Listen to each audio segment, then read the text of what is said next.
would like to comment on an item that's not already on the agenda? Yeah, come on up. I'd like to speak. And then please state your name and address. Hi, Jerry Tannenbaum, 430 Ewing Street, and you and I have had some emails. And then can you speak right in the mic too, because it's hard to hear you. Yeah, okay, so I just want to get back to this tax thing for a minute because I'm not quite clear. In my neighborhood, we still have lots of houses that can be torn down and replaced. So what I'm not understanding is, so our neighborhood was reassessed because of the activity of real estate as compared to the western section, let's say, that have larger houses that probably are not tear downs, that also are more expensive and then probably sell less quickly. So then in another year or two, am I looking at another tax increase, another reassessment in my neighborhood? Because I can tell you now, I can go down the street and tell you which houses are going to come down next. So I'm not clear, like, is this like an every other year thing, my taxes go up? Because I'll tell you, for the first time since I have lived here, I've actually thought about moving. Because I cannot, I'm on a fixed income. I cannot, my income will never go up again. So this is serious for me. So I need to understand, how often are my taxes going to go up? Thank you.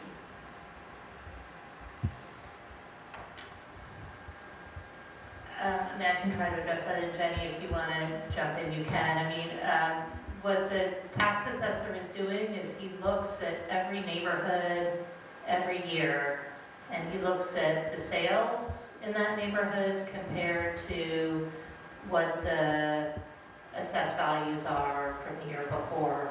And if there's a big enough difference, I believe it's 15%, so if the sales are on one end of that or the other, so if things are selling for over 15% higher, or if they're selling for 15% lower, then he takes another look at that neighborhood and all the homes in the neighborhood. But like what I wrote to you in the email, in our email exchange, is that the bottom line is that your home should be assessed at the value for which it would sell. And so if there's someone next to you who tears down their house and builds an enormous replacement home that's selling for $1 million, it's not like, that's not a comparable sale that should be compared to a home that was built in the 1950s or 1960s. And so your home should be, the value of your home should be compared to what homes are selling for that look like your home. And I encourage you, if you look at the number of the postcard and you say, there's no way I could sell my home for this price, then you should go and talk to the assessor. You have to speak at the mic. I think that the price is accurate. However, I don't want to sell my house. So, yes, they sell at comparable prices.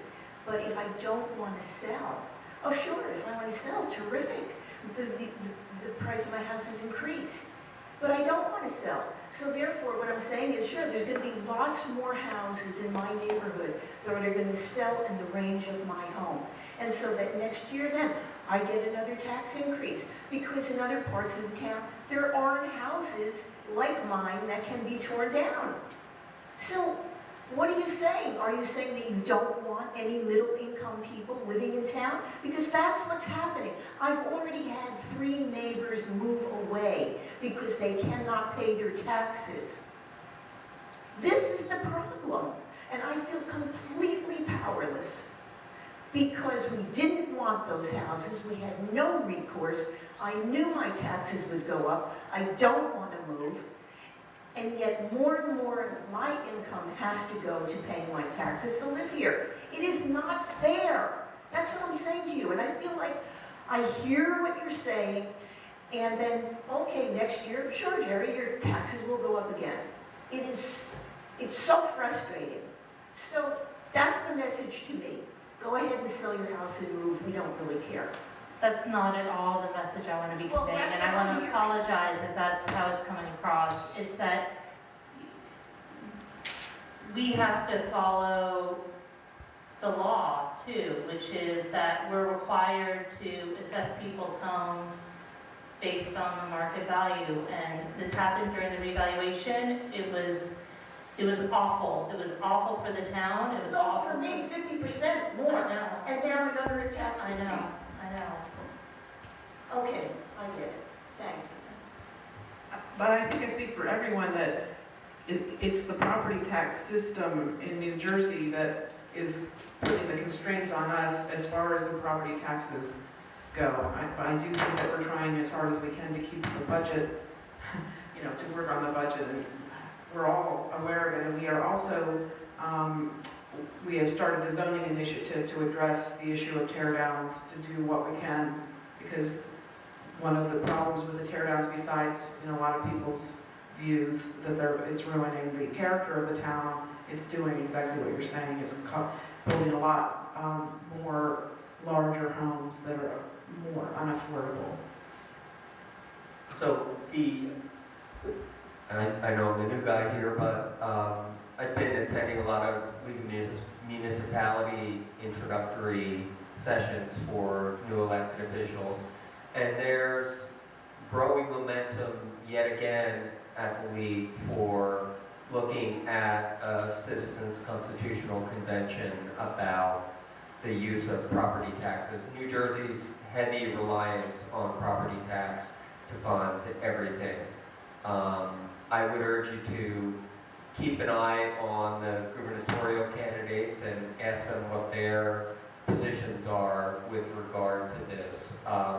Really, the answer is changing the state constitution the way it was changed in 1945 to put all of the emphasis on the value of property and less on income. Okay. Come on up.